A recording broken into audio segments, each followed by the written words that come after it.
ഒരു packet Wills. ബാക്കി വെച്ചോ.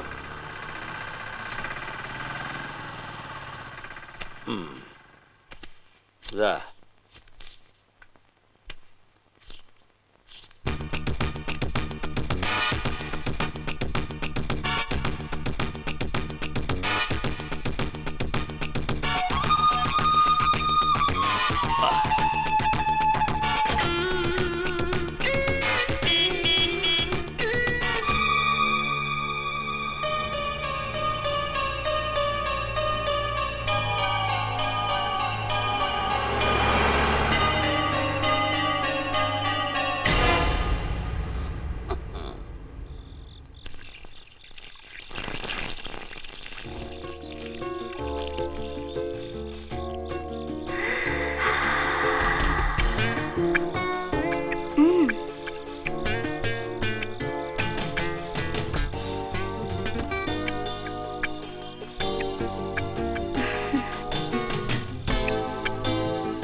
എഴുന്നേൽക്കുന്നേ.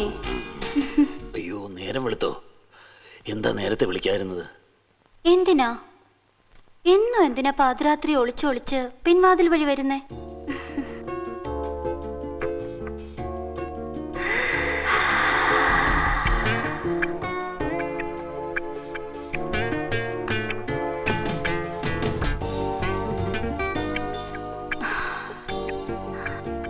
വർഗീസരാണ്, ഞാനൊരു പെണ്ണും.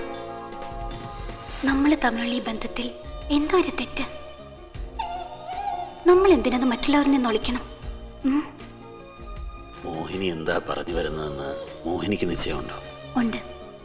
ഒന്നുകൂടി എനിക്ക് നല്ല നിശ്ചയമുണ്ട്.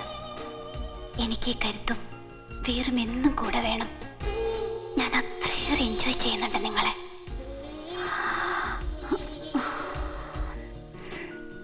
എന്നോടൊപ്പം ജീവിക്കുന്നെങ്കിൽ ഞാൻ മാത്രമല്ല വർഗീസിന് സ്വന്തമാവാ. എനിക്കുള്ളതെല്ലാം. ആലോചിക്കൂ വർഗീസ്, നന്നായി ആലോചിക്കൂ.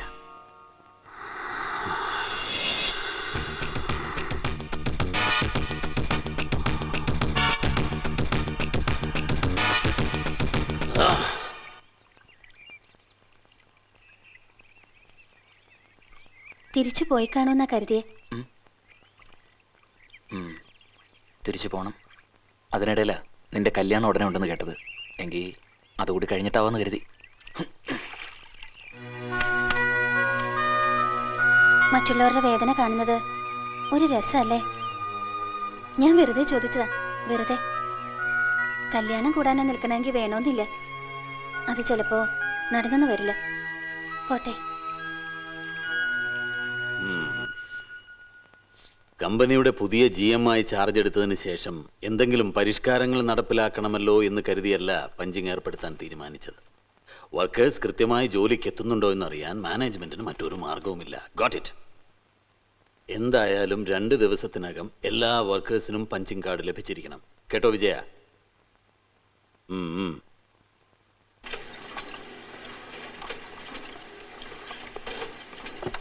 മാഡം, ഇന്നലെ വരെ എന്റെ കീഴിൽ ജോലി ചെയ്തിരുന്ന ഒരുത്തന്റെ കീഴിൽ ഞാൻ ജോലി ചെയ്യാന്ന് വെച്ചാൽ? Of course. അത് മിസ്റ്റർ വിജയന് ബുദ്ധിമുട്ടാണെങ്കിൽ ഇന്ന് തന്നെ പിരിഞ്ഞു പോവാം. എങ്കിലും റെസിഗ്നേഷൻ ലെറ്റർ ഇനിയും മനസ്സിലായില്ലേ? ഞാനല്ലേ ഇപ്പൊ അതോറിറ്റി. ഇത് നിങ്ങളുടെ പുതിയ GM-നെ ഏൽപ്പിക്കൂ.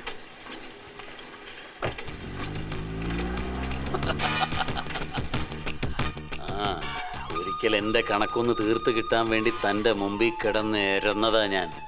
അന്ന് താൻ എന്നെ ആ പെണ്ണിന്റെ മുമ്പിലേക്ക് പന്ത് തട്ടി. നന്ദി ഉണ്ടോ? അതുകൊണ്ട് താനിപ്പോൾ തൻ്റെ കണക്ക് തീർത്ത് കിട്ടാൻ വേണ്ടി എൻ്റെ മുമ്പിൽ ഇരക്കുന്നു. ഏതായാലും 1-2 ആഴ്ച താനൊന്ന് ഇരക്ക്, ഞാനതൊന്ന് കണ്ട് രസിക്കട്ടെ. എന്താ സാർ വല്ലാതിരിക്കുന്നേ? കൊടുത്തോളും, ആരെങ്കിലും ഇതിനവന് കൊടുത്തോളും. ഗോപാലേട്ടാ, ഇതത് ഫൈനൽ ലാസ്റ്റ് ആട്ടോ. അത് പറയാൻ നീ ആരാടാ ജോസഫേ? ഞാൻ കുടിക്കും, ഇനിയും കുടിക്കും.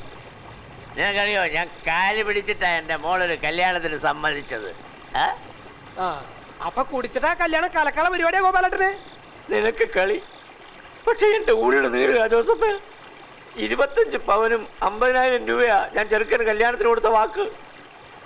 പക്ഷെ ഇപ്പൊ ചെറുക്കൻ്റെ വീട്ടുകാർ പറയുക 50 പവൻ വേണമെന്ന്. കിടപ്പാടം വിറ്റിട്ടാ ഞാൻ 25 പവനെങ്കിലും ഉണ്ടാക്കിയത്. ഇനി ഞാനിപ്പോ എൻ്റെ അടുത്ത് വിറ്റിട്ടാ എൻ്റെ കുട്ടിയുടെ കല്യാണം നടത്തുന്നത്. എടാ ജോസഫേ, ജീവിതം നമ്മൾ പാവങ്ങൾക്കുള്ള അല്ലടാ, അത് ചതിയന്മാർക്കുള്ളതാ, വാക്കിന് വിലയില്ലാത്തവർക്കുള്ളതാടാ. ഇതൊക്കെ അനുഭവിക്കാൻ മാത്രം എൻ്റെ മോൾ എന്ത് തെറ്റ് ചെയ്തടാ, എൻ്റെ മോൾ എന്ത് തെറ്റ് ചെയ്തടാ.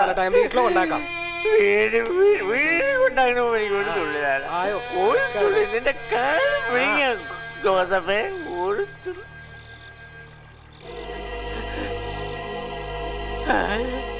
ദേവനോ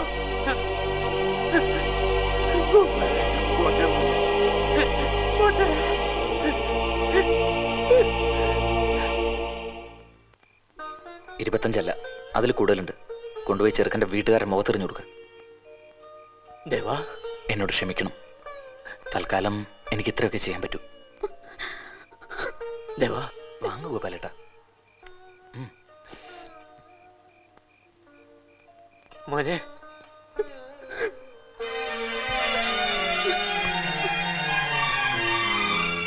എനിക്ക് എന്തിനാ ഇത്ര ആഭരണം? ഒരു മിന്നു മാത്രം മതി എനിക്ക്. ദേവേട്ടൻ എന്റെ കഴുത്തി കെട്ടി തരുമെങ്കിൽ. അനി, ആഗ്രഹമില്ലഞ്ഞിട്ടല്ല, മോഹിക്കാഞ്ഞിട്ടുമല്ല. ദയവ് ചെയ്ത് ഞാൻ മടങ്ങി വന്നിട്ടില്ലെന്ന് കരുതുക. എന്നെ ഓർക്കാതിരിക്കുക. അതാ നല്ലത്, നമുക്കെല്ലാവർക്കും നല്ലത്.